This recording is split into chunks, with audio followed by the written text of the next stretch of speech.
तो ट्रेडिंग जिस तरह होती है, ट्रेडिंग में सबसे पहले you need to have an account. Account के लिए आप अपना पहले ब्रोकर सिलेक्ट करो। AKD है, BMA है, कसब है, मतलब whichever you like, क्योंकि उनके रेट्स जो होते हैं वो काफ़ी कंट्रोल्ड होते हैं SECP से, तो इतना फ़र्क नहीं आता। उसके बाद आपको डॉक्यूमेंटेशन के लिए you need to have your own account, एक सिम जो आपके नाम पे रजिस्टर्ड हो। फॉर्मेलिटीज़ जो होती हैं वो आपने डॉक्यूमेंट्स फिल करके उनको दे देनी है और 5 to 6 वर्किंग डेज में वो आपका हो जाता है। उसके बाद वंस यू स्टार्ट ट्रेडिंग, आपको सबसे पहली जो चीज़ है ना, आपने देखना है कि इंडेक्स आपको किस तरह लग रहा है, इंडेक्स किस तरह रिस्पॉन्ड करेगा कमिंग टाइम्स। मतलब कि इफ़ यू प्रेडिक्ट के इंडेक्स आगे बुलिश ट्रेंड कंटिन्यू करेगा, तो बुलिश ट्रेंड में फिर आपने उसको आगे शॉर्टलिस्ट करना है कि कौन कौन से सेक्टर्स हैं जिसमें वो आगे करेगा। अगर आप देखो कि अब इंडेक्स को एक नई टर्म आई है कैंगरू, तो एक बेरिश ट्रेंड होता था, एक बुलिश होता था, और अब एक कैंगरू ट्रेंड है। कैंगरू ट्रेंड है कि इंडेक्स डिप लेगा, फिर हाइक आएगी, फिर डिप लेगा, तो इवेंचुअली किसी को नहीं पता किसी ने क्या करना। आप इंडेक्स का आगे प्रेडिक्ट नहीं कर सकते, इंडेक्स ऊपर जाएगा, नीचे जाएगा, इस पोजीशन पे रहेगा, इस पे नहीं रहेगा, तो इवेंचुअली वो काफ़ी अनसर्टेनिटी हो जाती है। इस वक्त वो ये वाली पोजीशन। तो अगर हम अब देखें तो अब जो सेक्टर्स हैं जिनमें इन्वेस्ट करना चाहिए, बैंकिंग सबसे पहले रूल्ड आउट हो गया, क्योंकि आपका जो पॉलिसी रेट है वो 13.25 से 7% पे आ गया। तो 7% पे आ गया तो जाहिर सी बात है बैंक्स की जो प्रॉफिटेबिलिटी है वो ऑलमोस्ट हाफ हो गई होगी। ऑटोमोबाइल सेक्टर वो भी रूल आउट हो गया, क्योंकि जितनी हाई प्राइसेस हैं, और लास्टली के जो हमारी इकोनॉमिक सिचुएशन है, जो मिडिल क्लास और अपर मिडिल है उनके पास इतना ब्रैकेट नहीं रहता कि they will go to buy new automobile या उस सेक्टर में कोई इन्वेस्ट भी करेगा। Sector that remains considerable for investors is fertiliser और सीमेंट।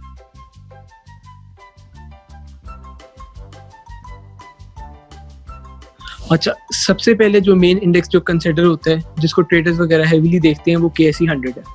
KSE 100 का इधर जिस तरह आपको नजर आ रहा है, इस वक्त 33,000 पॉइंट्स पे है, और पास्ट 5 इयर्स में ये उसकी मूवमेंट रही है।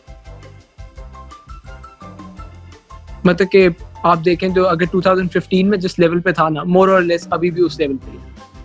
पास्ट 52 वीक्स में वोलेटिलिटी इस तरह रही है कि 27,000 मिनिमम था और 43,000 मैक्सिमम था।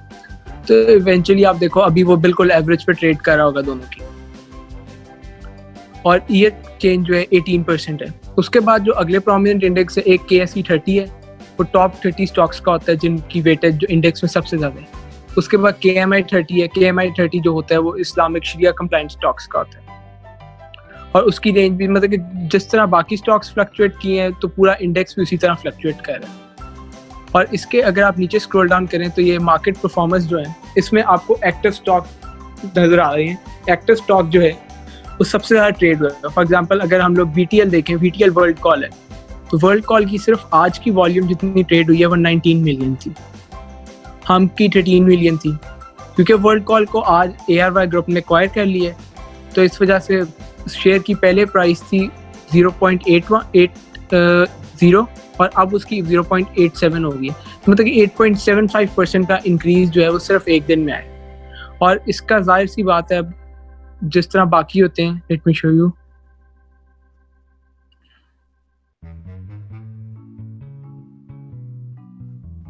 अब एक ट्रेडिंग में सबसे बेसिक चीज होती है सर्किट ब्रेकर।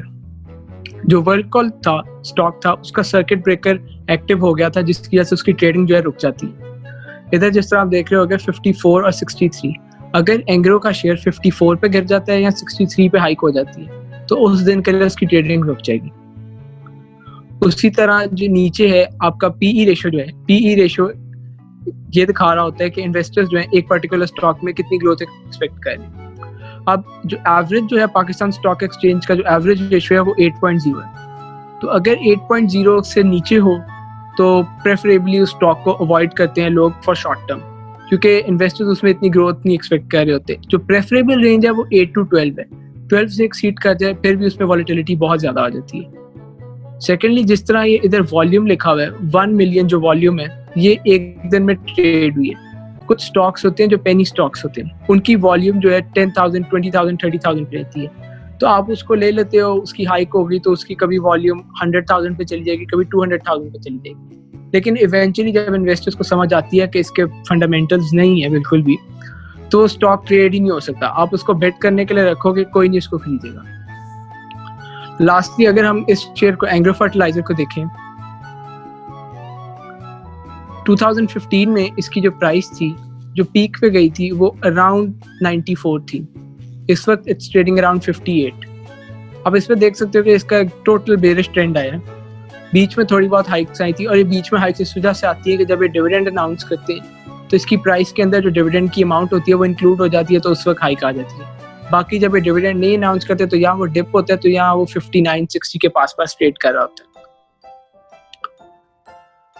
अब इसके जो फंड स्टॉक्स की जो है रेशियोज वगैरह वो आपको इसके नीचे मिल जाएंगी। 13.9 इसका ईपीएस था। ईपीएस अगर आप इसको करो, इसने 11 रुपीज जो है वो डिविडेंड दिया था, तो अराउंड 85% जो है इसने डिविडेंड दे दिया। तो इट शोज के इनके पास आगे फ्यूचर में प्रॉफिटेबल प्रोजेक्ट्स नहीं है जिसके लिए वो इन्वेस्ट नहीं कर रही, और they are handing out dividends to investors. अगर इनके पास होते, अच्छा अगर किसी को कोई चीज समझ नहीं आ रही तो मुझे बीच में रोक लेना। तो 85% जो है अपनी टोटल अर्निंग्स का अगर वो कंपनी वापस अपने इन्वेस्टर्स को दे दिया बजाय इसके कि री इन्वेस्ट करे, तो इट सर्टेनली शोज के उनके पास प्रॉफिटेबल प्रोजेक्ट्स नहीं है, और फ्यूचर में उसकी प्रॉफिटेबिलिटी मोर और लेस सेम ही रहेगी। मतलब कि you can't expect the stock to grow considerably. उसके बाद सिमेंट, अगर आपने सेक्टर वाइज परफॉर्मेंस देखनी है तो इधर सेक्टर समरी होती है।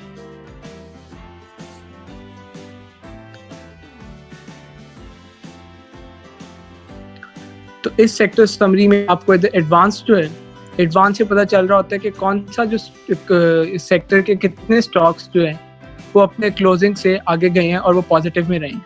इधर डिक्लाइन में नेगेटिव आ रही होती है वैल्यू, और unchanged as the name suggest उस पर कोई चेंज नहीं आ रहा होता।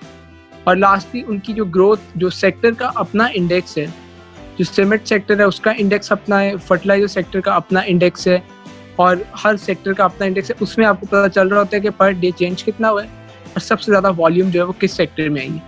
अगर आप इधर देखो ऑटोमोबाइल सेक्टर की वॉल्यूम देखो 6 मिलियन, और दूसरी साइड पे अगर आप सीमेंट सेक्टर की वॉल्यूम देखो 15 मिलियन, तो तकरीबन ये 150% बनती है उसका जो ऑटोमोबाइल सेक्टर थी। क्योंकि ऑटोमोबाइल सेक्टर इस वक्त वर्थ नहीं है इन्वेस्टमेंट के लिए, तो उसको सारे अवॉइड करते हैं। लास्टली अगर किसी शेयर की आपने देखनी है, वर्थ देखनी है, इन्वेस्टमेंट डिसीजन लेना है उससे रिलेटेड, तो एक दूसरी साइट है स्टैंडर्ड कैपिटल की। स्टैंडर्ड कैपिटल में आप कोई भी स्टॉक का अपने लिख दो, नाम लिख दो। जिस तरह अगर हम ईफर्ट को ही पहले कंसिडर कर रहे थे, हम ईफर्ट पे ही जाते हैं।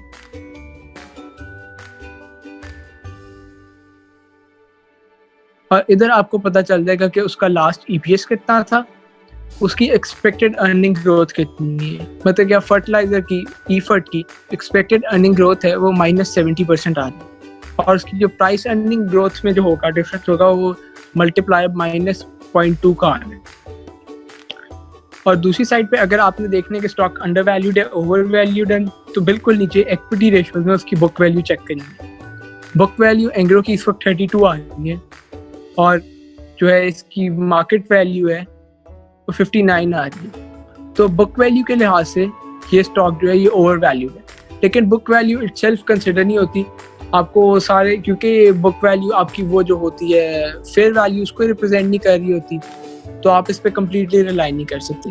सेकेंडली, जिस तरह मैंने पहले बात की थी कि जो इंडेक्स है, इंडेक्स को आपने देखना होता है कि एक मिनट, सॉरी,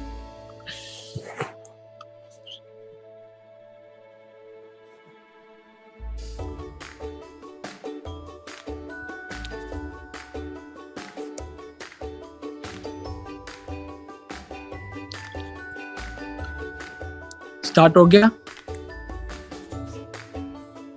जरा। अच्छा, तो इंडेक्स की जिस तरह आप मूवमेंट देख रहे होते हो कि अगर आप एक्सपेक्ट करते हो इंडेक्स आगे ग्रो करेगा, तो ये वाला chart it comes quite handy. अब ये देखो कि जिस तरह इंडेक्स की मूवमेंट हो रही है, इस स्टॉक ने बिल्कुल मोर और लेस उसी को रेप्लिकेट किया। तो अगर आप देख रहे हो कि बिल्कुल उसकी जो है मल्टीप्लाई भी उसका तकरीबन ऑलमोस्ट उतना ही रहा है, और उसकी मूवमेंट भी उसी तरह रही है। तो अगर आप एक्सपेक्ट करते हो इंडेक्स ग्रो करेगा, इंडेक्स आगे जाएगा, मतलब कि 33,000 या 40,000 टच करेगा, तो मोर और लेस इस शेयर की प्राइस में भी उतना ही चेंज आएगा। उसके बाद आप इसके डिविडेंड देखते हो, इसकी डिविडेंड यील्ड जिस तरह मैंने पहले कहा था, उन्होंने अब 13 रुपीज डिविडेंड दिए, 21% इसकी डिविडेंड यील्ड है। आपकी जो सेविंग सर्टिफिकेट्स हैं उनकी डिविडेंड यील्ड ऑलमोस्ट 10.3 है जो मैक्सिमम है, तो उसके 100 टाइम्स ज़्यादा जो है वो डिविडेंड यील्ड इस स्टॉक की है। इस वजह से इसमें लोग इन्वेस्ट करते हैं और वो जो है अपना पोर्टफोलियो म्यूचुअल फंड्स का और बाकी का मेंटेन करने के लिए ये उतने 85% पे आउट रेशो बल्कि 93% पे आउट रेशो उनको देते हैं। अगर ये इतना पे आउट रेशो ना दें, पहली बात है इनके पास प्रॉफिटेबल प्रोजेक्ट्स नहीं, और दूसरी बात है अगर ये इतना पे आउट रेशो ना दें तो इनकी जो मार्केट है म्यूचुअल फंड्स की, जो लोग इसमें इन्वेस्ट करते हैं, जो लोग एंग्रो का शेयर इस वजह से लेते हैं क्योंकि उसकी डिविडेंड यील्ड ज़्यादा है, दे क्विट आउट। उसके बाद अगर हम टर्मिनल देखें तो अब क्योंकि वो जो दूसरा टर्मिनल जो लैपटॉप वाला है वो इस वक्त एक्टिव नहीं होता, तो एप्लीकेशन पे टर्मिनल इस तरह का होता है। ये आपकी वॉच लिस्ट होती है, इसमें आपने जो शेयर ऐड करना है कर लो। अभी आपको ऑफर वाली साइड और बिड की कुछ साइड नजर आएगी, ऑफर वाली सारी जीरो नजर आएंगी क्योंकि मार्केट बंद हो चुकी है। तो इस तरह अगर हम इस वक्त ऊपर जो एंग्रो को देखें तो एंग्रो की जो है बिड जो है 59 रुपीज़ पे लास्ट किसी ने बिड की थी इसको लेने की, और वो जो वॉल्यूम है बिड में जो इस वक्त ट्रेड नहीं हुई वो 295,000 थी। उसका लोएस्ट जो था जो एल ऊपर लिखा हुआ 58.52 था और हाईएस्ट जो है 60.11 था। इसी तरह आप कोई भी शेयर ऐड करोगे उसकी जो है रेगुलर जो है आपकी प्राइस जो लाइव वहाँ पे स्टॉक एक्सचेंज कराची में चेंज हो रही होगी उसी तरह इधर हो रही होगी। इधर जो पोर्टफोलियो है ये ऐप अगर आप लोग इंस्टॉल कर लो KSB की, इसमें आप वर्चुअली ट्रेड कर सकते हो, अपना वर्चुअल अकाउंट बनाओ आप अपना देख सकते हो। ये मेरा वो कसब वाले ही उस टाइम का चल रहा है। तो इधर जो है इधर आप अपना स्टॉक्स देख सकते हो, अपना पोर्टफोलियो, उनकी वर्थ देख सकते हो, किस प्राइस पे आपने लिया था जो आपकी एवरेज ट्रेडिंग प्राइस होगी और उसकी करंट प्राइस कितनी है, और इवेंचुअली आपको पर शेयर पे जो है आपको कितना जो है हर स्टॉक पे आपको प्रॉफिट हो रहा है लॉस हो रहा है। फर्दरमोर अगर आपने कोई ट्रेड करना हो तो इधर आप बाय पे जाओ, आपने उसका सिंबल लिखना है, सिंबल आप इंटरनेट से देख लो। इसमें REG इस वजह से आते हैं क्योंकि रेगुलर स्टॉक होता है, एक REG होता है और एक OGL होता है मेरे ख्याल से। तो आपने REG वाला करना है जब भी ट्रेड करना है, इधर आप उसकी प्राइस डालोगे जितनी होगी, वॉल्यूम डालोगे, इधर एस्टिमेटेड वैल्यू से आप उसको स्टॉक को परचेज कर लोगे। बाकी जो होता है इधर बाकी कैश बुक का अपनी कैश बुक देख सकते हो, वो जो बाकी फीचर्स होते हैं। अब उसके बाद जो है अगर आपने चेक करना है कि इंडेक्स जो है वो किस तरह रिस्पॉन्ड किया, जिस तरह आज जो है मॉनेटरी पॉलिसी 1% उन्होंने रिड्यूस कर दी तो 7% पे आ गया आपका इंटरेस्ट रेट। अब 7% पे जो इंटरेस्ट रेट आया उसका यह मतलब होगा कि जो जिन्होंने पहले इन्वेस्ट किया हुआ था गवर्नमेंट बॉन्ड्स में, ट्रेजरी बिल्स में, वो अपने पैसे इधर से निकालेंगे कि जाहिर सी बात है उनको उतना रिटर्न नहीं मिल रहा। और अगर आप अपने पास्ट मूवमेंट चेक करो कि जब जब मॉनेटरी पॉलिसी में डिक्रीज आया तब इंडेक्स ने 2-3 दिन मतलब कि कंसिस्टेंटली उसकी हाइट रही है। अब कल जो होगा, कल इंडेक्स ऑलमोस्ट 800 पॉइंट्स ऊपर जाएगा क्योंकि 1% गिर के, अनटिल अनलेस कुछ और हो जाए। बाकी उसके बाद जो है टॉप एडवांसेस जो ये हमारा पार्ट रह गया था। जो छोटे शेयर्स होते हैं उनकी जो कैप होती है वो 1 रुपीज़ होती है, और जो छोटे शेयर्स मतलब कि जो ब्लू चिप नहीं होते, आप उसको कह लो कि वो वैसे तो 11-12 रुपीज़ से कम होते हैं, तो उनका कैप 1 होता है। अगर वो 1 हो जाए, 1 रुपीज़ से इंक्रीज हो जाए शेयर, तो उसकी ट्रेडिंग फिर रुक जाती है। जो सेलर्स हैं वो बेट करना छोड़ देते हैं और जो बायर्स हैं वो अपनी वॉल्यूम करते रहते हैं। अब जिस तरह वही वर्ल्ड कॉल की जब ये शेयर बंद हो रहा था, इसकी प्राइस जो है इंक्रीज हो गई, तो 19 मिलियन जो है वो आउटस्टैंडिंग थे जिनको कुछ नहीं हुआ। दूसरी साइड पे वही टॉप डिक्लाइनर्स हैं। डिक्लाइनर्स में ये होता है कि जो सेलर्स होते हैं वो अपनी वॉल्यूम पिच कर रहे होते हैं और बायर्स में कोई नहीं होता। जो शेयर्स उससे बड़े होते हैं उनमें पहले 5% कैप था, अब 7.5% कैप हो गया। तो अगर कोई 800 रुपीज़ का शेयर है, अब जिस तरह ये SAPT है, ये वाला शेयर जो है ये 7.5% से ज़्यादा प्राइस इसकी एक दिन में नहीं इंक्रीज हो सकती। ये इस वजह से है कि इन्वेस्टर्स को एक ब्रैकेट दे दी जाती है कि पर डे आपको मैक्सिमम या मिनिमम इतना लॉस या प्रॉफिट होगा, ताकि वॉलेटिलिटी को किस तरीके से कंट्रोल कर सकें। अभी मार्केट रेगुलर ट्रेडिंग आवर्स में नहीं होती। 10 पहले होता था 9:30 बजे ट्रेडिंग शुरू हो जाती थी, अब 10 बजे होती है, 10:15 हो जाते हैं जो प्री बुकिंग ऑर्डर्स होते हैं उनको क्लियर करते करते। और लास्टली अगर आपने कंपनीज की कोई भी अनाउंसमेंट्स वगैरह देखनी है, आपने देखने के रिसेंट अनाउंसमेंट्स कौन सी हुई है, क्योंकि कुछ जो होते हैं आपको एक टैक्स होता है, डिविडेंड पे टैक्स होता है और एक कैपिटल गेन पे टैक्स होता है।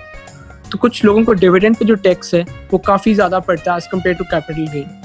तो वो ये करते हैं कि जिस तरह आपके स्टॉक का डिविडेंड अनाउंस हुआ है तो उसकी प्राइस स्टॉक की उसी तरह इंक्रीज हो जाएगी। तो जितनी प्राइस से आपका डिविडेंड है उस प्राइस से इंक्रीज हो जाएगी तो they will sell that stock out, और उनको कैपिटल गेन पे उतना टैक्स नहीं पड़ेगा जितना उनको डिविडेंड पे पड़ता है। अब बाकी जिस तरह जितनी भी आपकी अनाउंसमेंट्स हैं, ऑल दीज अनाउंसमेंट्स ये मार्केट की प्राइस के अंदर रिफ्लेक्ट हो जाती है एक तरीके से या दूसरे तरीके से। अब इधर कोई भी आप स्टॉक ले लो और आप चेक कर लो कि इसकी क्या अनाउंसमेंट हुई है और फाइनेंशियल रिजल्ट है किसी के ऊपर आएंगे या नीचे आएंगे तो इवेंचुअली वो उसी दिन स्टॉक मार्केट में हो जाएगा। अभी ये जो ओपन फंड्स हैं, म्यूचुअल फंड्स की क्लोजिंग चल रही है इस वक्त, तो सबसे ज़्यादा अनाउंसमेंट्स इस वक्त उनकी चल रही है। बाकी अगर आपने स्टॉक को चेक करना है, जो ट्रेंड्स वगैरह हैं पाकिस्तान में, अगर कोई स्टॉक बेशक प्रॉफिट में हो, शेयर आपको जिस तरह आप एंग्रो आपको 21% जो है डिविडेंड यील्ड दे रहा है, उसका प्रॉफिट भी था, उसने पिछले साल 13.9 रुपीज़ EPS था उसका, लेकिन फिर भी वो स्टॉक जो है वो नेगेटिव में इस वजह से जा रहा है क्योंकि पाकिस्तानी मार्केट्स में ये सीन होता है कि जो है फंडामेंटल्स को इग्नोर करते हैं और जो रूमर बेस्ड है वो ज़्यादा चलती है। तो बेशक जिस तरह बाहर की मार्केट्स में अब जिस तरह अमेजोन का प्रॉफिट ऊपर गया तो अमेजोन सिंस लॉकडाउन 35% ऊपर गया उसकी शेयर की बढ़त। इधर पाकिस्तान में इस तरह नहीं होता, स्टॉक बेशक आपका प्रॉफिट में है लॉस में, जो रूमर्स हैं, रूमर सारी गेम बनाते हैं और उसी से ही सारा कुछ चलता है। तो इवेंचुअली अगर आपने ट्रेड करना है तो टेक्निकल एनालिसिस, फंडामेंटल एनालिसिस से ज़्यादा बेहतर होता है। उसके लिए कैंडलस्टिक चार्ट्स होते हैं, investing.com पे आपको मिल जाएंगे। तो अगर आप उसको एक दफ़ा पढ़ लो कि वो होती क्या चीज़ है, तो अगर हम अगले सेशन में फिर उसको भी कवर कर सकते हैं।